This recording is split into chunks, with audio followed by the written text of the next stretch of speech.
Do you know this is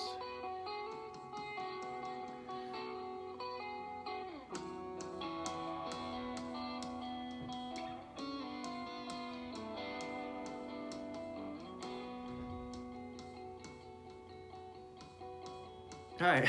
Sorry about that. This is a tune I'm so excited about it.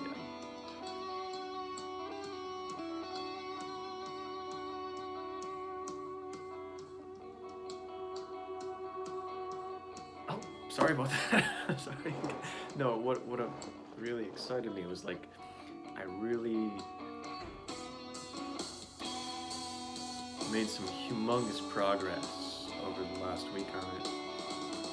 What happened was like I used this very old recording. It was an old riff with some guitars layered and drums programmed that I wasn't, I was happy with. They're cool, but I was nowhere near the level of how I put drum tracks together now for my tunes. So, what I was doing prior to the version that you're hearing is I was using that old one and I put like a plug-in on a few of the elements in the mix. It was a lo-fi plug-in. Make it a little scratchy and give it some lo-fi characteristic depth. But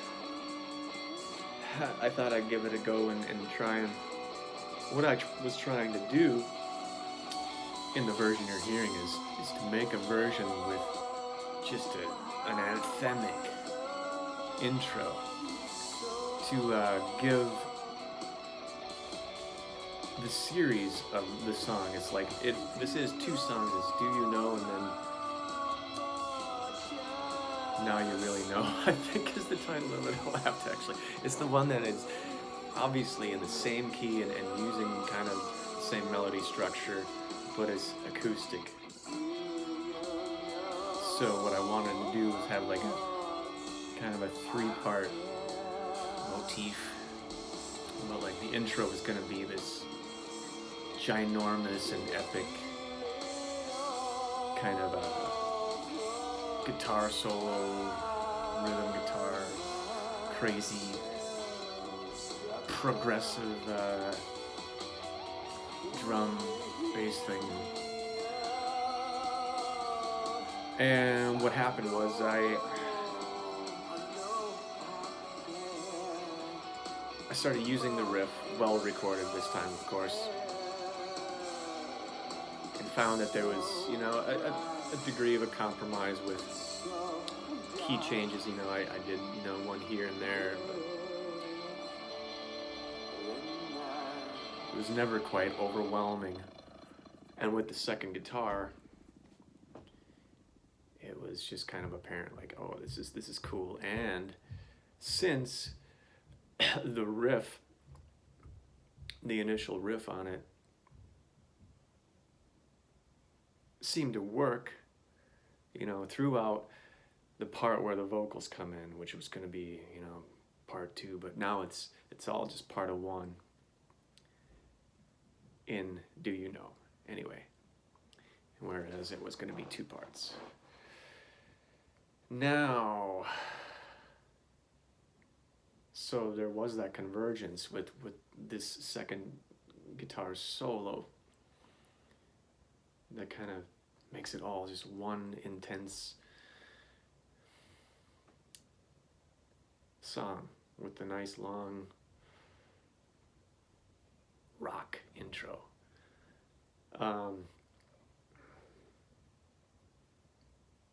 Maybe some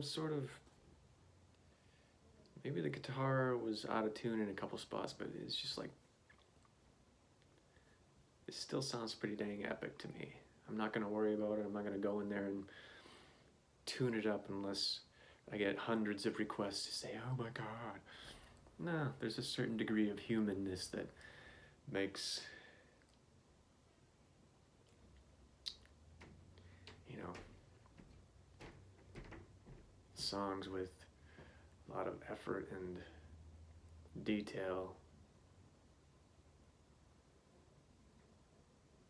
have that kind of forgiveness and perhaps add to it. Who knows? Now, I do want to tell you about that left side guitar, the one that kind of solos throughout the whole thing. It's not easy to use like a warp delay, like a DD6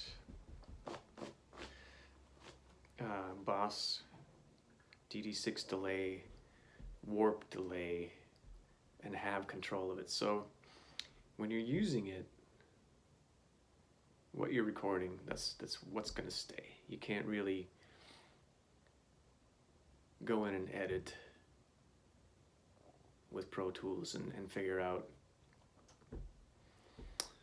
you know, well, perhaps you could. You could take a little chunk here and there and put a bunch of crazy slap back delay. But no, I mean, that is the danger, but it's such a cool kind of like thing that just gives it this, you know, it tweaks these notes and just kind of makes them just go, you know. So, no regrets on that either. I think the way I do some of my solos is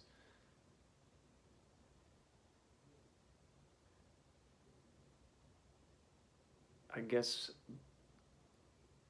as a necessity, I'm not like super virtuosic in where I can, you know, sweep arpeggios all over the place and do that kind of stuff. It's more of the finding the unconventional notes to stick and stick well, you know. So I hope you enjoy that part of it. And the song that comes after it.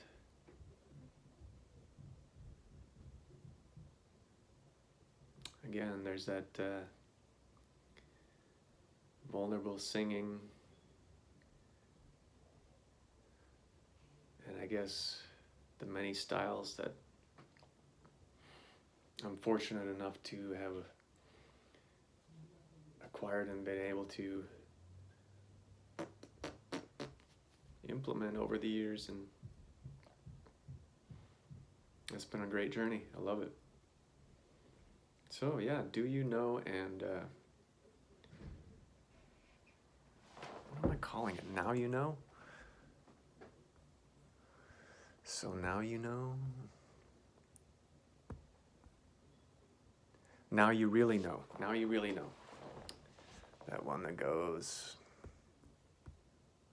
How far do you know how far I'll go to break this hole you on your soul?